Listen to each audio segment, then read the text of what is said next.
And joining us now to discuss his win and the path moving forward is Executive President-elect Jack Corby. Jack, thank you for joining us tonight. Thank you for having me, Margaret. So the SGA runoff election starts tomorrow. Are you publicly endorsing Chloe Yoon or Ireland Horan? I cannot endorse either candidate. I just hope that every student recognizes the need to vote tomorrow and comes out and votes. We had a pretty good turnout in this past race, and I hope to see the same turnout for tomorrow's election. Yeah, and you beat your opponent, Daniel Jarosiak, by 82% of the vote, so pretty significant win. Do you still see a place for him in SGA? Of course. I think anyone that puts their name out there the way Daniel did and really put his wants and needs for SGA out there very well, I think that if he would like to stay in SGA, there's always a place for Daniel in SGA. Jack, your campaign focused on the 5 C's: continuity, communication, community, culture, and care. What do you plan to tackle first? Good job, Margaret. 5 C's. I really want to look at the care aspect. The menstrual product system that SGA piloted 2 years ago is expiring this May, and I really want to make sure that by the start of the 2021-2022 school year, that is in full force and that every student who needs access to those products does have access to them. And when will we start to see some of the changes that you mentioned in your campaign?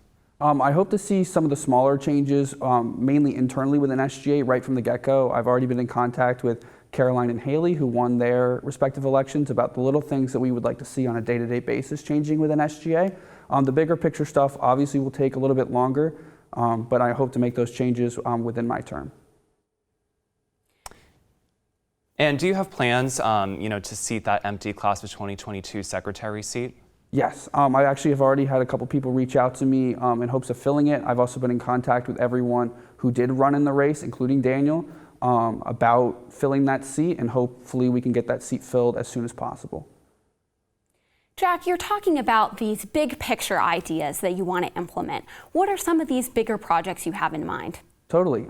So the outdoor fund that SGA set up a couple years ago, that Jonathan Stetler, the outgoing executive vice president, wrote while he was in the Senate, put a lot of money into getting things that we see every day now on campus, like the Adirondack chairs on outside on the front lawn in Mosley. I really want to reinvest in that program a little bit and try to include outdoor outlets in some spaces that we can wire them to, so that students who want to study outside as the weather gets a little bit warmer has access to that. Laptops do die, and I just want to make sure that those places can charge those devices. Yeah, and you also mentioned continuing hybrid learning post-pandemic in your campaign. Do you foresee following through on that as well? Yes, of course. I want to work with the faculty and the provost's office of making sure that every student has access to both virtual and in-person learning. Post-COVID, I think it can be a great resource for addressing people's mental health and letting people take a day off while still being involved within the classroom and the Elon community. Another thing you mentioned were these constitutional changes, and I know the Constitution changes passed. What does that really mean for the student body, and how will we see those implemented? So the change within the Senate will be slow. It'll happen gradually over this year, and they'll take full effect in April of 2022 with the next executive board.